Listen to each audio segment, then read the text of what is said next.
Fala galera, eu quero compartilhar com vocês uma mensagem que eu estava aqui meditando e o tema da mensagem é: a lei de Moisés é impotente para salvar. Entre aspas, eu coloquei Sara versus Agar, E no decorrer da mensagem você vai entender o porquê. Eu vou começar lendo um texto que está lá em Gálatas, capítulo 2, versículos do 17 ao 21, que diz assim: Pois se nós que procuramos ser justificados em Cristo, nós mesmos também somos achados pecadores, é porventura Cristo ministro do pecado? De maneira nenhuma, porque se torna edificar aquilo que destruir, constituo a mim mesmo transgressor. Porque eu, pela lei, estou morto. Para a lei, para viver para Deus. Já estou crucificado com Cristo. E vivo não mais eu, mas Cristo vive em mim. E a vida que vivo, e a vida que agora vivo na carne, vivo-a na fé do Filho de Deus, o qual me amou e se entregou a si mesmo por mim. Não aniquilo a graça de Deus. Porque se a justiça provém da lei, segue-se que Cristo morreu de balde. De balde quer dizer em vão, E a lei, ela foi dada para mostrar as coisas que são contra a vontade de Deus. Eu vou ler aqui também Gálatas capítulo 3, versículo 19. Olha o que diz. Logo, para que é a lei? Foi ordenada por causa das transgressões, até que viesse a posteridade, que quer dizer o que há de vir, que era Cristo. E a quem a promessa tinha sido feita e foi posta pelos anjos na mão de um medianeiro. Foi dada por Moisés, por meio de um anjo, Eu vou deixar também para vocês lerem. Leia 2 Coríntios capítulo 3 e leia também Atos capítulo 7. Lá no finalzinho ele fala sobre isso também. Continuando aqui, eu vou ler Gálatas capítulo 3, versículos 23 e 24, diz assim: Mas, antes que a fé viesse, estávamos guardados debaixo da lei, encerrados para aquela fé que se havia de manifestar, de maneira que a lei nos serviu de aio para nos conduzir a Cristo, para que, pela fé, fôssemos justificados. Olha só. Eu vou ler também Gálatas, o capítulo 3. Eu não li o 25. Eu vou ler o versículo 25. Mas depois que a fé veio, já não estamos debaixo do aio. Olha lá. O evangelho, de Jesus Cristo, ele nos isenta da lei terrena. Eu vou dar um exemplo disso, que ficou muito claro para mim, Eu estava vendo alguns estudos e alguns vídeos, E a maioria, falando sobre Penina, sobre Agar, sobre Sara. E eu decidi vir estudar sobre isso,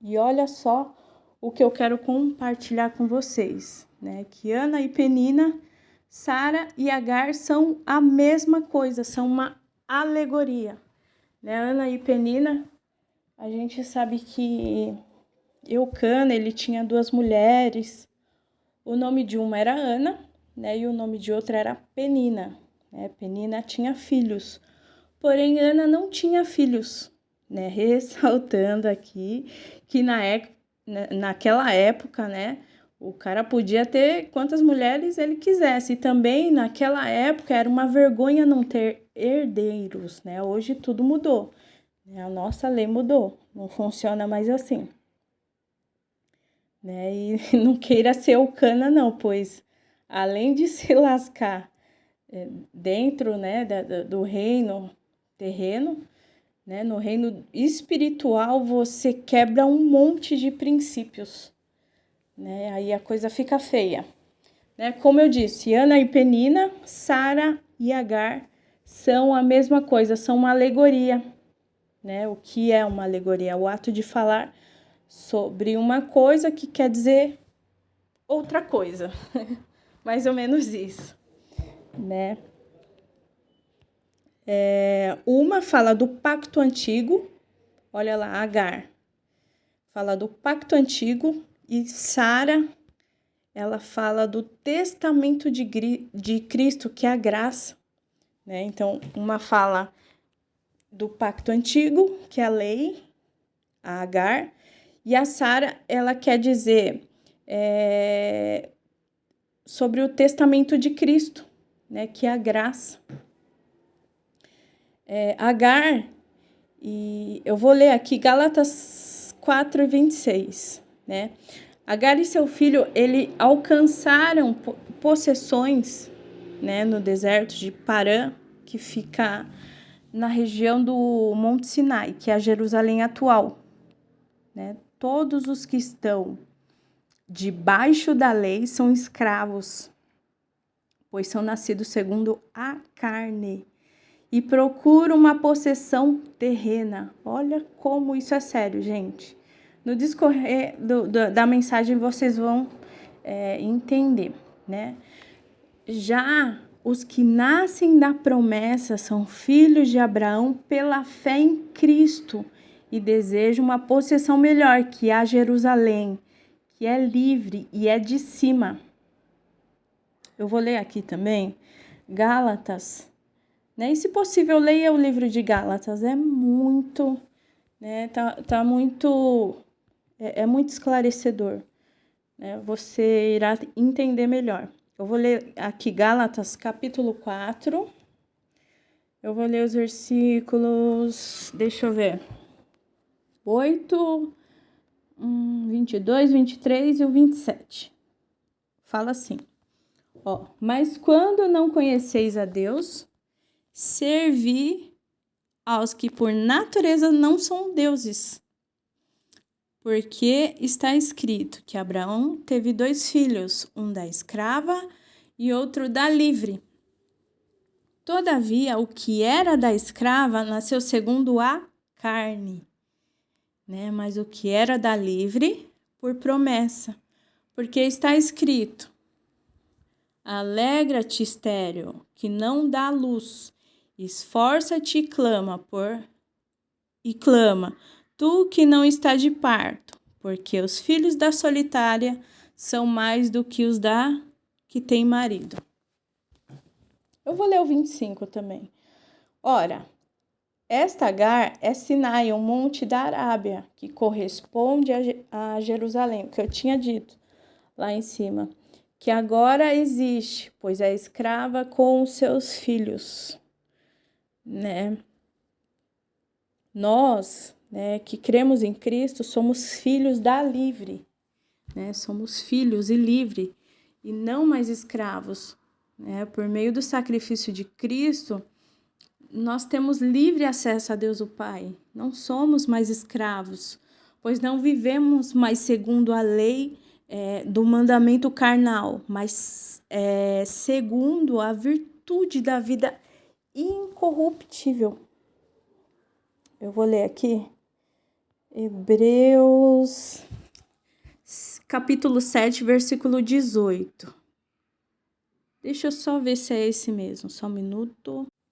É isso mesmo. Porque o precedente, que é anterior, mandamento é abrogado. Tá falando que o mandamento anterior é anulado por causa da sua fraqueza e inutilidade. Vou ler o 19 também. Pois a lei nenhuma coisa aperfeiçoou, e dessa sorte é introduzida uma melhor. Olha lá. uma melhor esperança pela qual chegamos a Deus o Pai, Cristo. Eu vou ler aqui também Gálatas 4, 26 ao 29.